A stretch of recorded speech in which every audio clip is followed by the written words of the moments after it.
I am a dwarf and I'm making a roll to pay Nuffle's toll with your bleeding skull. And with that said, I am Tech and this is my guide to being the best Dwarven team coach you can possibly be. Probably. Now the Dwarven team pride themselves on the term slow and bashy, smash your face. They are very bulky and hard to take down, which makes up for the fact that they are slow pace and lack a real ball carrier. But let's talk the players. Starting as always cheapest to dearest, the blocker linemen be quite a valuable bit of fodder. At 70k they may be as fast and agile as a slug in molasses, and strength wise they are pretty bog standard, but that 10 plus armour alongside the block and thick skull skills make them very difficult fodder indeed. And that tackle skill on top of this makes it harder for the dodgy players to do their thing. They also gain easy access to the general and strength skill pools, giving a few builds to throw out. Obviously you'll want to kick it to keep those touchbacks almost non-existent, but for the guys on the line or in the fray, defo take Guard and Mighty Blow. Guard removes the numbers game for the enemy team. Normally if your player is marked, they can't contribute to your other player's blocks. Guard ignores this, so if you have 3 linemen with Guard, they will be able to support each other and anyone else in the scrum. And then there's Mighty Blow for that +1 to the armour or injury rolls. And between you and me, block, tackle, Guard and Mighty Blow is a killer's delight, and making that part of the front line is very scary to go against. After that, there really isn't any real wrong answers.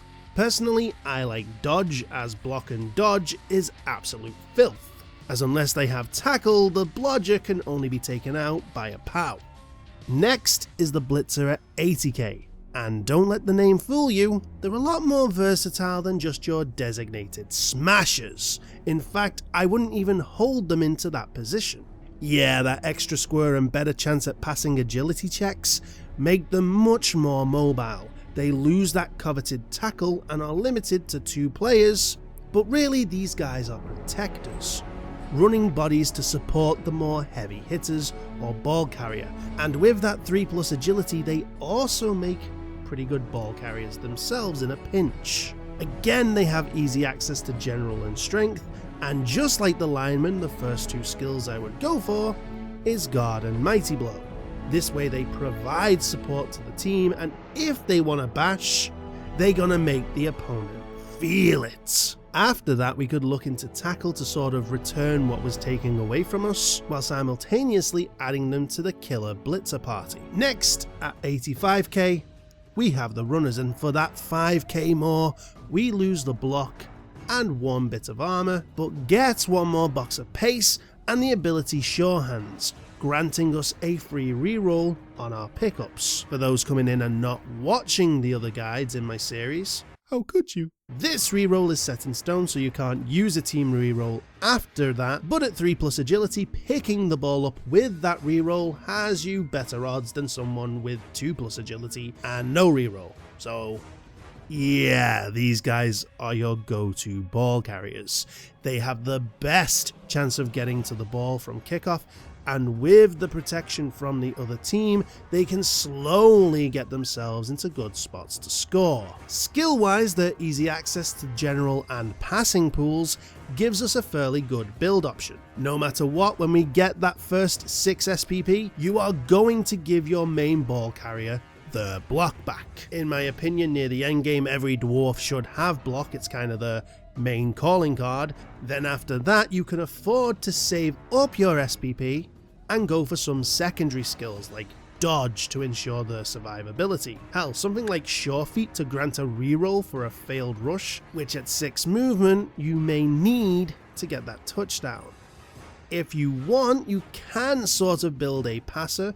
4+ isn't amazing, but if we look into pass for the reroll, accurate and cannoneer for the +1s on all your passes, for the most part we have a pseudo 3+ pass with that reroll, and like I said, better chance of success. Food for thought.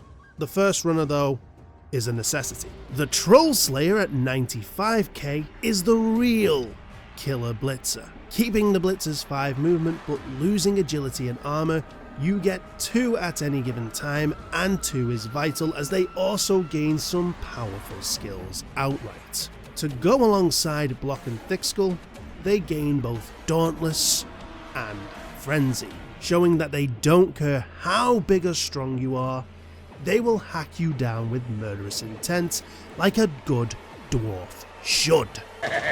Again, easy access is general and strength pools, and again, Mighty Blow should be your first skill to ensure that chance of breakage. But I will say, in my opinion, Stand Firm is a must.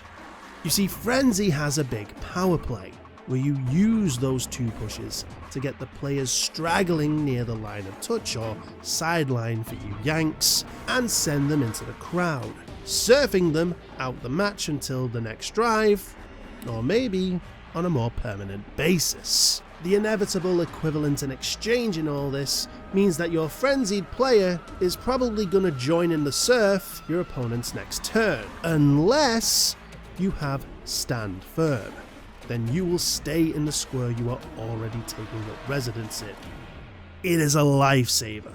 After that though, it's how you want to play them. You could give 1 guard to add a sort of big hitter to the line of scrimmage, or if you want a ball sacker, go for the strip ball, as unless they have sure hands they will lose the ball on a pushback, and you can frenzy on. Finally we have the Deathroller, my second favourite big guy. This lad comes in at a very fair and reasonable 170k. They cost how much? Yeah, for this hefty price, you get a slow, clunky Zamboni of destruction, having one of the highest strength stats in the game. In fact, only star players can beat it. This alongside the Mighty Blow, Stand Firm and Juggernaut make them a deadly blocker, while a 2+ on the Dirty Player skill makes them great for fouling. They also have a break tackle to give them a 3+ agility for 1 dodge attempt, which is okay, but thanks to a loner skill requiring a 5+ to get a team reroll to even activate, kinda dampens the probability rate here. They also can't hold the ball, not like you would want them to, and the fact that this is clearly an illegal secret weapon you have somehow got onto the field means that at the end of the drive, if this guy has been participating, he is all but gone. So make the most of them while they are on the field. Now, skill pool wise, they only have easy access to the strength based skills, but we can do a lot with this.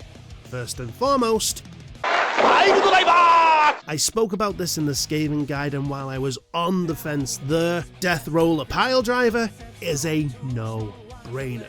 You have 7 strength, meaning you have a good chance of knocking the opponent down. If your Mighty Blow +1 doesn't break the armor of an important target, you can use that free foul from the Pile Driver, and now you have a +2 Dirty Player assist. Sure, it puts you in prone, but you have 11+ armor. You ain't going down that easy. And if you do get sent off, so what? He was going to be sent off anyway. Plus, you can still argue the call and use bribes, which by the way also work on the secret weapon sending off at the end of the drive, so you can take a few players out while you do so. And if you get enough injuries for the SPP, I say invest in sneaking it. Give yourself the most chance of staying on the field, and if you have enough movement left, say from a regular foul, take yourself over to maybe assist in another block or trap to guarantee the runner has the best chance to score. Now, as we go on to team building, we haven't got much safe options. The question is, do you want rerolls or do you want the Deathroller? If you want an early start on crushing things and are okay with a mistake biting you in the arse, take 4 linemen and fill up the rest with all the positionals. But if you want to play it safe, 5 linemen, 2 runners, 2 blitzers, 2 slayers and 2 rerolls is the way to go, and it's the one I'm advising. After that, you can choose to save money for your apothecary, but it's not as vital as it used to be, so you could even save up for the Deathroller and have that fouling threat. Formation wise, here's some very simple yet standard formations. When you're on the defensive, your runners, blitzers and slayers are gonna be your cover as they have the best movement. Offensive wise, you want to keep those runners at the back during the kickoff as they cover the most distance, and then you can slowly work and build your play from there. Overall, the Dwarven team are a very good candidate for baby's first bashers. Their bulk and block allow them to stay alive while you learn how to play that slow game. And a slow game you will play. This isn't no 2-turn drive team. If the kick isn't in your favour, your runners are going to have to go deep and you will have to push the ball through. Remember to keep things tight in this situation. Move the team together as a unit. Slow and steady. If you have a roller and still find yourself on the lower side of the team value, bribes and biased ref can really help. 1. That extra 1 on your argue calls can really help keep the roller on the field, and 2. If you somehow manage to avoid the sending off until the end of a drive or even the first half, the bribe can be pretty clutch. Then if you need him, you can use him again. If not, hold him in reserves, assuming you have more than 11 players. Like by the end of the drive or first half, if you have the player advantage and want to really break the opposition team, keep on using him. But if you are trying to see out the game, it might be better to take the roller out and just bash them traditionally. That way the roller can't be sent off if the next drive does come. Keep all this in mind and you will truly have a secret weapon. And if you want to be my true secret weapon, don't forget to like, comment, share, subscribe, pile drive the bell thingy, and follow me on the Twitch and Twitters. Also, if you found any tips or tricks yourself or have any cool builds, let me know in the comment section below. And finally, tune in next time where we go once again with another random team. But until that day, this has been Techno Odin. Stay safe, claim skulls, smash bosses, and may Nuffle bless your dice.